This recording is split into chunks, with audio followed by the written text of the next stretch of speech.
bienvenue dans mes petits papiers. Je suis Judith, je suis démonstratrice Stampin' Up dans le nord de la France. Et le projet de carte simple et rapide que je vous propose de réaliser aujourd'hui, c'est celui-ci, un peu dans le même thème que la semaine dernière. Mais cette fois-ci, on va en faire ensemble une version un petit peu plus colorée. Allez, c'est parti! Pour cette carte, il vous faudra une base de carte aux mesures classiques, 21 cm sur 14,85 avec un pli à 10,5 qu'on va renforcer tout de suite. Il vous faudra un matage qui mesure 10 cm sur 14,35 et un devant de carte qui mesure 9 cm et demi sur 14,85. Comme on l'a fait la semaine dernière, on va perforer notre cercle dans ce matage. De toute façon, ce sera une partie qu'on ne voit pas. Donc j'enfonce mon papier jusqu'au bout de la perforatrice et hop, je perfore un cercle au milieu. Enfin, pas tout à fait au milieu, mais dans le centre. On va y tamponner notre image. Pour ça, j'ai choisi une image qui vient d'un set de tampons que vous verrez dans le prochain catalogue Celebration. Il s'appelle Douce Élégance. Je le trouve joli comme tout. Donc c'est un set de tampons que vous pourrez obtenir avec en même temps qu'un plioir à gaufrage qui s'appelle Douce Élégance aussi, je pense, quelque chose comme ça. Et que vous pourrez obtenir pour un montant d'achat de 120 € de mémoire. On va tamponner les éléments de feuille. J'ai sorti mon encre Grenouille Guirette. On va la tamponner ici. Je vais peut-être pas la mettre tout en haut. Il y a un petit peu qui va dépasser en bas. Je sors mon Stampin' Scrub. J'aime bien essuyer mes tampons tout de suite. Je ne sais pas pourquoi. Ça me donne probablement une impression d'être dégagé. Les fleurs, quant à elles, on va les faire en oasis d'orchidée. Et alors, l'alignement que j'ai trouvé, vous avez une petite fleur ici en bas, enfin une grande fleur plutôt, ici en bas et un bourgeon.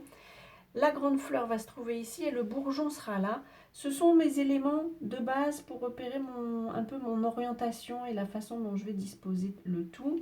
Et puis la fleur du haut vient se glisser ici entre les feuilles. Avec ça, on devrait y arriver. Vous pouvez aussi choisir d'utiliser le Stamparatus. Là, vous avez un alignement qui sera assurément parfait. Bon, là, vous avez vu, on arrive quand même à l'aligner de façon tout à fait respectable. J'ai aussi prévu, comme pour cet élément-ci, une bande de papier qui va nous servir à mettre le souhait et je voulais mettre tué dans mes pensées. Il faut juste que je le retrouve, c'est celui-ci que je vais peut-être tamponner avec ce bloc-ci. Hop, je range le tampon, je vais le mettre un petit peu plus droit quand même, ça m'aidera. Tué dans mes pensées, je vais le tamponner. Je vais d'abord faire ma perforation, ça m'aidera à aligner. Pour la perforation, pour cette petite décoration ici, j'ai choisi la perforatrice Formeuse au choix. Donc je la glisse dans la petite règle. Je vais vous présenter ça correctement quand même. Je la glisse dans la petite règle. Je vérifie de l'autre côté que je suis bien positionnée. Et là, elle n'est même pas... Voilà, elle est bien apparue. Je suis bien dans la règle. Et je regarde juste que j'ai bien un élément... on va dire placé de façon à peu près égale de chaque côté. Et hop, on a de cette manière un petit bandeau décoré. Et donc cette perforatrice, elle vous permet de faire plusieurs éléments. On pourrait faire un élément blanc de la taille plus petite et un élément bleu par exemple de la taille plus grande. Ça fait vraiment un joli effet. J'aime bien cette perforatrice-ci. De cette manière, je vais pouvoir tamponner mon souhait. Tuer dans mes pensées. Comme c'est un tampon transparent, on voit bien où on est. Et j'avais envie, au lieu de ce petit élément découpé, qui n'est pas de la carte du tamponnage facile, j'avais envie, alors on va tricher, on va utiliser ce tampon-ci qui... Normalement, n'est pas séparé. Alors, vous verrez peut-être, certaines démonstratrices coupent les tampons. Ça fonctionne très bien, visiblement. C'est très facile à réaligner. Voilà. Moi, ça, je ne sais pas. C'est quelque chose que je n'ose pas faire. Mais là, je vais pouvoir ancrer juste cette petite feuille. Et c'est elle qui va me servir de décoration ici. Je vérifie juste que je suis bien ancrée. Il n'y aura pas de deuxième chance. Voilà, comme ça me fait un petit élément joli. J'aime bien. Mais ça n'est pas du découpage, c'est vraiment très simple. C'est facile à tamponner.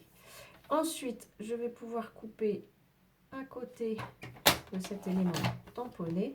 Et mon étiquette est terminée, on n'a plus qu'à faire l'assemblage. Pour l'assemblage, on va donc mettre notre élément foncé sur l'élément blanc. Donc, enfin foncé ici, il est en oasis d'orchidée. Et je le place sur le blanc de cette manière. Nous allons cacher le trou. Je peux disposer ma branche de fleurs ici à sa place. Donc c'est quand même un élément un peu plus coloré et plus gai. On pourrait choisir de les poser tous les deux. Et le souhait et l'élément rond ici, on pourrait choisir de les poser avec des mousses. Là, je me limite à ce niveau-ci. J'aime bien aussi ces couleurs. Tiens, vous me direz ce que vous en pensez. Je trouve ça sympa. Ça fait quand même un peu classe. Qu'en pensez-vous? C'est assez sympa. Bon, ça, c'est les tons de l'occasion pour laquelle la carte est destinée. Mais je trouve que cette version-ci est sympa comme tout. Et après tout, tu es dans mes pensées. Justement, dans ces moments de deuil, pour être clair, j'ai un deuil dans ma famille. Ça fait plaisir de recevoir une carte. Alors, si je peux en profiter pour passer un message, n'hésitez pas à envoyer vos cartes, même en retard. Ça fait plaisir. Allez, sur cette petite pensée pour essayer d'embellir le monde, je vous souhaite de passer de belles journées créatives. Je vous donne rendez-vous à notre prochaine rencontre. Et puis, bien entendu, je vous embrasse.